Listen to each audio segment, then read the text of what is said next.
Un matin, Santi, un homme ayant des problèmes financiers, rencontre Romulo, un courtier en yacht, qui s'excuse d'être en retard au travail. En fait, il lui ordonne de terminer sa tâche pour la journée car il est licencié. Après cela, Santi marche, honteux, en portant 2 conteneurs de déchets humains, ce qui est une façon pour Romulo de le mettre encore plus dans l'embarras. En chemin, la camionnette de Santi tombe en panne d'essence et il décide de marcher jusqu'à la station-service. Cependant, une voiture qui s'approche l'asperge d'eau sale, ce qui le fait culpabiliser. Plus tard, à la station-service, Pedro, l'ami narcissique de Santi, lui demande s'il a l'intention d'assister à leur réunion de classe, d'autant plus que son ennemi juré, Mario, sera présent. Santi décline l'invitation car il a rendez-vous avec Matt et l'avocat. Pendant le rendez-vous, l'avocat leur rappelle qu'ils doivent tout partager car ils ont accepté de diviser leurs biens pendant leur mariage. Maïté informe l'avocat que la maison est la seule chose qu'ils possèdent, et l'homme leur conseille donc de continuer à la diviser jusqu'à ce que le divorce soit prononcé.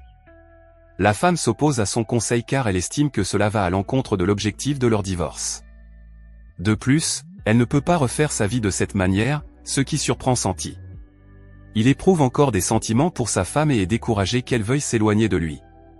Après leur rencontre, Santi invite Met à dîner, mais elle décline l'invitation parce qu'elle a l'intention d'assister à leur réunion de classe.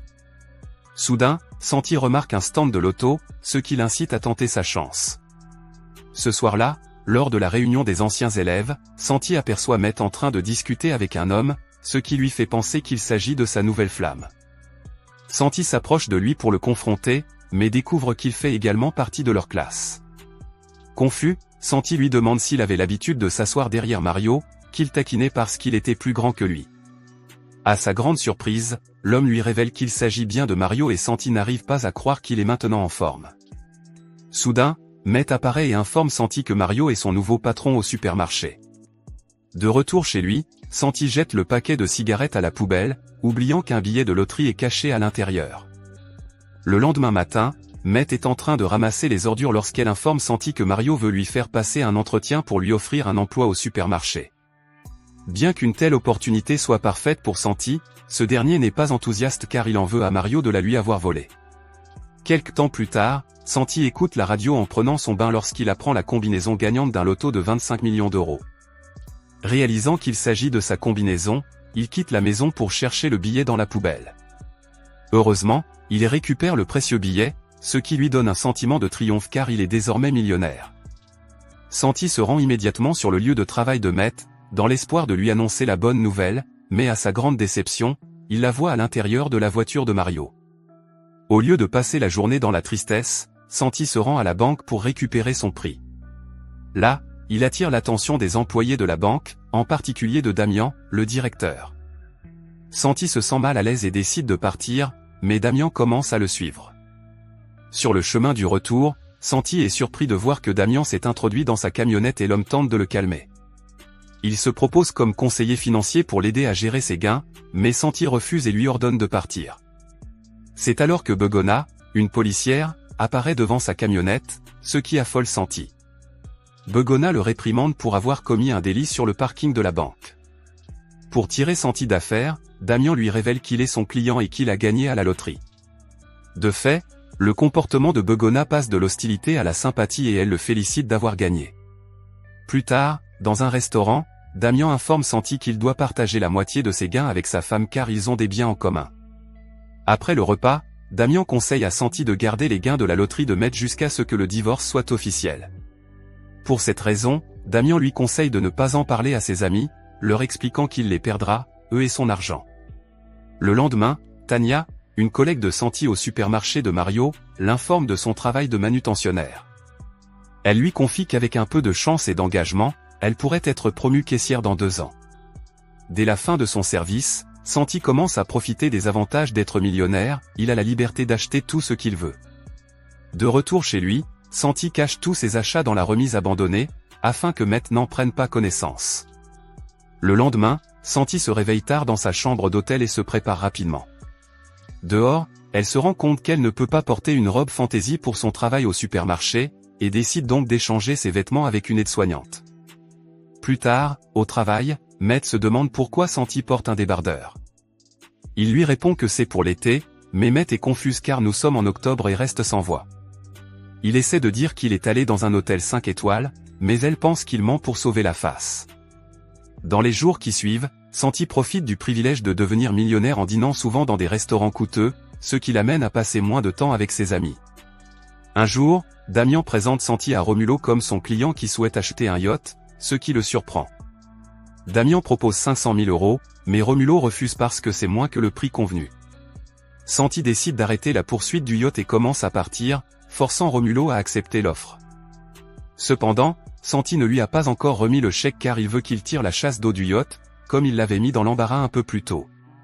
Le soir, Santi reste dans sa chambre d'hôtel, mais ses amis commencent à lui manquer.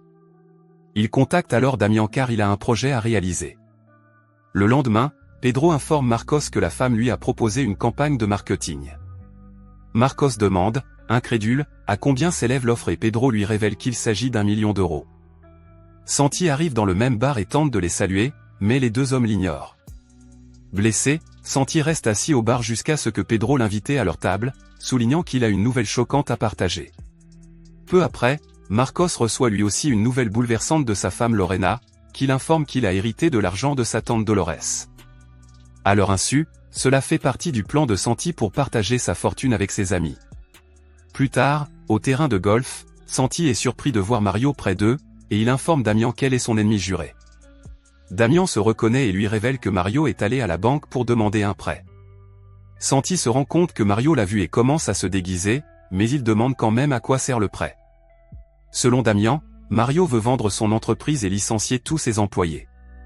À ce moment-là, Mario s'approche d'eux et Santi se fait passer pour le caddie de Damian. Mario se demande ce qu'il fait sur le terrain de golf, sachant qu'il devrait être au supermarché. Santi lui fait croire qu'il s'agit de son deuxième travail pour arrondir ses fins de mois. Le lendemain, au supermarché, Santi tente d'avertir Met de la fermeture imminente de leur lieu de travail, mais Mario apparaît soudain et les interrompt. Il raconte à Met que Santi exerce un second travail pendant son service au supermarché, ce qui lui laisse une mauvaise impression. Meillet est déçue par lui et commence à croire qu'il est devenu responsable. Elle l'encourage à ne plus revenir chez eux, car elle est fatiguée de s'occuper de lui.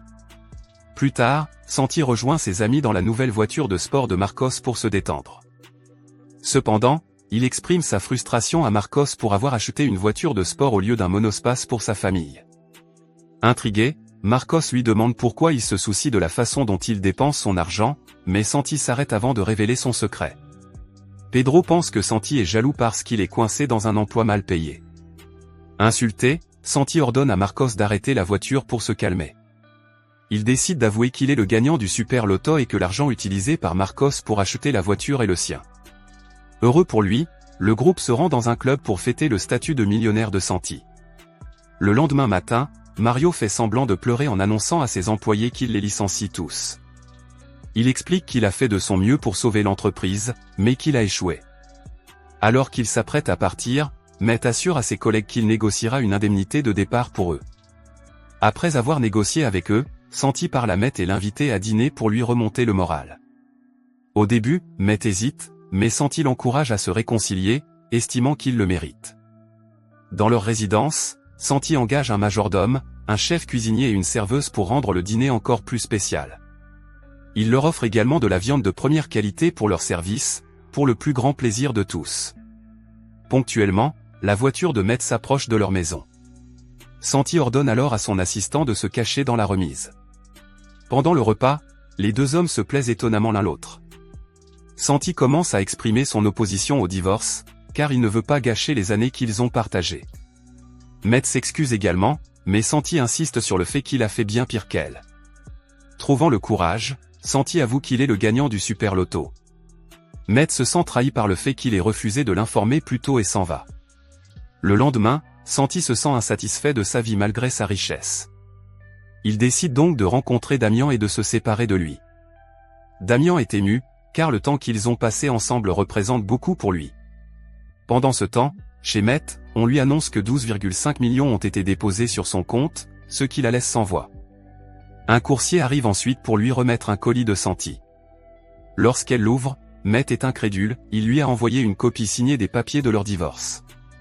À ce moment-là, Met reçoit un coup de téléphone de Tania, qui lui dit que Santi a fait une erreur et qu'il faut qu'elle se retire. qui l'informe que leur supermarché a rouvert ses portes. Maïté arrive immédiatement au supermarché et est fière que Tania ait enfin gagné sa place à la caisse. Matt décide de se rendre dans le bureau de Mario pour lui poser la question, mais elle l'entend expliquer que quelqu'un a offert beaucoup d'argent au propriétaire du supermarché. Matt est déçu, d'autant plus qu'il envisage de vendre le supermarché sans se soucier du chômage de ses employés. Mario se défend en disant qu'il s'agit d'une simple affaire, mais cela ne fait qu'accroître la colère de Matt à son égard. Peu de temps après, Damian apparaît et informe Matt qu'il est l'administrateur du nouveau propriétaire. Matt pense immédiatement que Santi a acheté le supermarché et lui demande de révéler sa position. Dehors, Matt supplie Begona de ne pas lui donner d'amende, sous prétexte qu'elle est pressée.